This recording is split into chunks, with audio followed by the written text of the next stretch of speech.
इसकी जानकारी अलीराजपुर के व्हाट्सएप पे आया। हम लोगों ने तत्काल मुख्यमंत्री जी से बात की। अभी लोकसभा में अनिता ने भी इस बात को उठाया और मैं आप सब भाइयों बहनों को इस मंच से कह रहा हूं, आपको लड़ाई लड़ने की जरूरत, हम बैठे हैं। मैंने खट्टाली में भी जाके कहा, मैंने व्हाट्सएप पे भी कहा एक दिन, आपके लिए हम बने हैं तो आपको लड़ने की जरूरत नहीं, हम लड़ेंगे। आपकी 1 इंच जमीन भी किसी की कोई ताकत नहीं ले सकती। मेरे भाइयों, मैं आपको विश्वास दिला रहा हूं। लोग कहते झूठ बोलते हैं, लोगों को लगता है हम झूठ बोलते हैं। अरे हम तो वो लोग हैं, जुबान के पक्के लोग हैं। अगर एक बार जुबान में कह दिया कि ये होगा तो होगा, ये जुबान करने वाले लोग हैं और जुबान करने के बाद बदलने वाले लोग नहीं है। और इसीलिए मैं आप सब भाइयों बहनों को कहना चाहता हूं कि आदिवासी समाज के इस दिवस के अवसर पर आपको घबराने की जरूरत नहीं है। मध्य प्रदेश की सरकार ने हमको अधिकार दिए। आज पैसा एक्ट कानून लागू है। आप लोग पैसा एक्ट कानून को पढ़िए। पैसा एक्ट कानून में जब तक हमारे गांव के लोग, गांव के सरपंच, पटेल, तड़वी, पैसा एक्ट का अध्यक्ष एक अगर कह दे कि इस जमीन को हाथ भी नहीं लगा सकते कि तो किसी को ताकत ही नहीं है। ये अधिकार हमारे पास है, अधिकार है, लेकिन उसको पढ़ने की आवश्यकता है, समझने की आवश्यकता है। और इसलिए मैं आप सब भाइयों बहनों से कहना चाहता हूं, घबराने की जरूरत नहीं। दूसरी बात, यहाँ पे मेरे भाई बहन बहुत सारे कर्मचारी है, शिक्षक है, पटवारी है, सचिव है, रोजगार सहायक है, आंगनवाड़ी कार्यकर्ता है।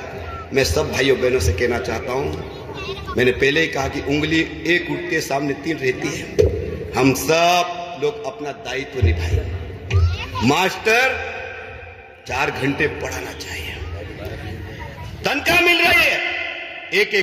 क्या मास्टर हमारे समाज का जिस स्कूल में उसको नौकरी दी है वहां से तनख्वाह मिल रही है, वो मास्टर हमारे आदिवासी भाई बहन के बच्चों को पढ़ा रहा क्या?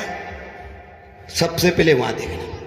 और जितने भी भाई बहन शिक्षक में बुराई नहीं कर रहे, लेकिन जब हम हमारे समाज की बात करते हैं तो सबसे पहला दायित्व हमारा है कि हमारा कर्तव्य क्या है।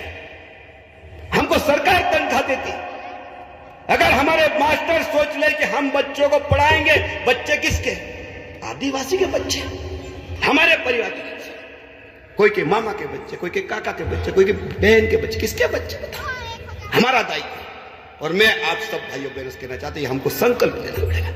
अलीराजपुर जिले को आगे बढ़ाना, हम सबको, शिक्षक को संकल्प लेना पड़ेगा, पटवारी को संकल्प लेना पड़ेगा, सरपंच को लेना पड़ेगा, उप सरपंच को लेना पड़ेगा, सचिव को लेना पड़ेगा। आज आप मुझे बताओ, आज प्रधानमंत्री जी को मालूम है क्या है अलीराजपुर जिले के कौन से गांव में क्या हो रहा मालूम है? मुख्यमंत्री जी को मालूम है कौन से गांव में क्या तकलीफ मालूम है? लेकिन जितने भी चुने हुए हमारे छोटे सरपंच, उप सरपंच, पंच, विधायक, सांसद, और जिनको जो काम दिया है, शिक्षक है, पटवारी है, डॉक्टर है, इंजीनियर, सब लोग ईमानदारी से काम करें तो इस जिले को आगे बढ़ने से कोई रोक नहीं सकता। मेरे भाइयों बहनों, कोई रोक नहीं सकता। लेकिन सबको ईमानदार बनना पड़ेगा और बच्चों का भविष्य बनाना सबसे पहले शिक्षक को आगे आना पड़ेगा। और मैं आप सब भाइयों बहनों से एक ही बात कहना चाहता हूं कि समाज की जब बात करते हैं सबसे पहले हमारा दायित्व आता है। और मुझे विश्वास है कि आप इस दिवस पे संकल्प लीजिए भाइयों बहनों कि हमारा जो दायित्व हम पूरा करेंगे। कभी कभी देखते हैं, आज बताओ अलीराजपुर जिला कितना छोटा है। अलीराजपुर जिला 1 घंटे में कोई से भी कोने में जा सकता है। 1 घंटे में कोई से भी कोने में, अलीराजपुर साहब जाओ, 1 घंटे में कोई से भी कोने में जा सकता है। आज बताओ, बहुत सारे हमारे लोग जो है सेवा करने वाले लोग कहते हैं कि बहुत दूर है साहब, कैसे जाए? अब मेरे को बता, इंदौर में बच्चे पढ़ते कितने दूर जाते भाई? आज इंदौर में रहते 20-20, 30-30 किलोमीटर लोग रहते हैं। फिर क्या कहते हैं कि नहीं मैं इंदौर पढ़ रहा हूं। और इंदौर रहते उन बच्चों को पूछोगे आप पढ़ने के लिए कितने दूर जाते हैं, नौकरी करने के लिए कितने दूर जाते हैं? लेकिन हमारे यहाँ का जो अधिकारी है, कर्मचारी कहता है कि बहुत दूर। अरे हम समाज की बात करते हैं, समाज के उत्थान की बात करते हैं, तो क्या थोड़ा सा कष्ट नहीं उठा सकते हैं क्या? बताओ, हमको उठाना चाहिए, क्योंकि हमने समाज के उत्थान का बीड़ा उठाया।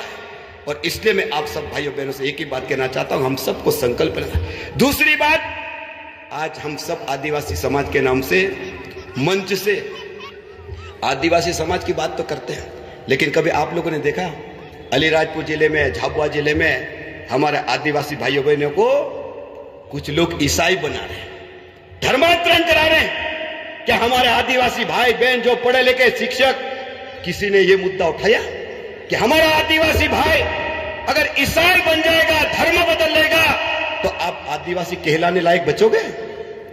कहलाने लायक बचोगे?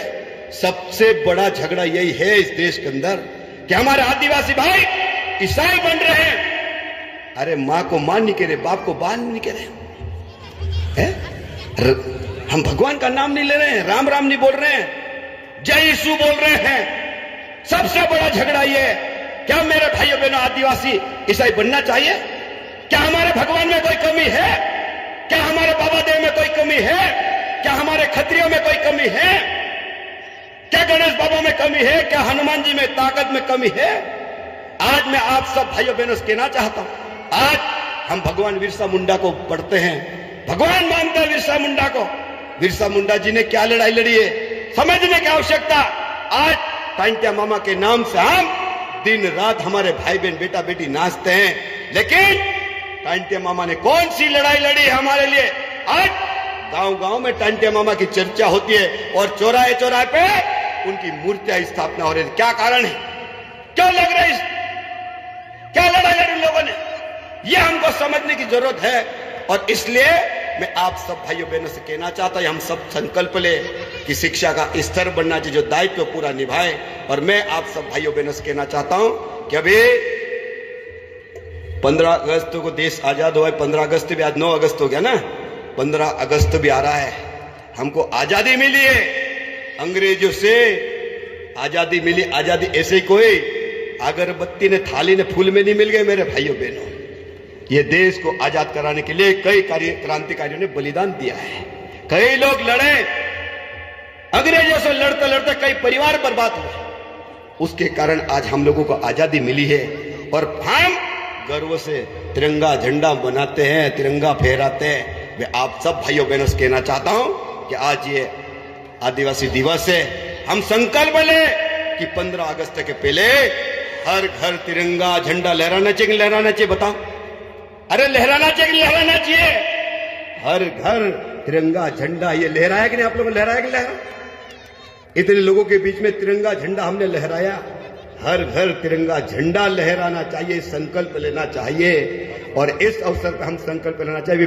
अभी बारिश भी चल रही है, बारिश में हमको संकल्प लेना चाहिए कि हर घर वृक्षारोपण होना चाहिए। होना चाहिए कि नहीं होना चाहिए? अभी मैं देखता हूं गांव में बाप ने अगर आम लगाए तो बाप के आम के लिए झगड़ाते खाने के लिए ने, देखते मैडम, मैं देखता हूं हमारे पास बहुत आते हैं, अरे भैया हमारे बाप ने आम लगाया तो हमको तो आम ही नहीं दे रहा, एक ही भाई ने कब्जा कर लिया वही खा रहा। तो मैं कह रहा आप लोग आम नहीं लगा सकते हो क्या? नहीं लगा सकते?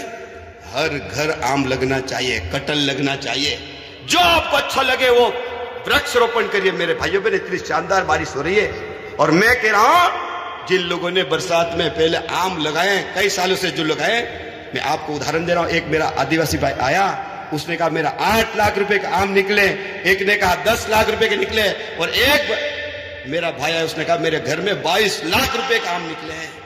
क्या हमारे आदिवासी भाई और नहीं लगा सकते क्या? ये संकल्प लेना चाहिए।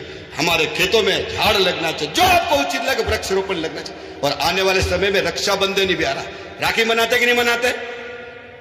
सब लोग मनाते कि राखी नहीं मनाते? अभी एक ने कहा बांसवाड़ा में कह दिया कि अपने आदिवासी तो बोले कंकु नहीं लगाते। ऐसे लोगों को आप लोग मंच दोगे क्या कि कंकु नहीं लगाना, मंगलसूत्र नहीं पहनना? ये कहां की सभ्यता है रे भाई? अपने ढाले ढालों के एक बार पूछो तो सही। पूजा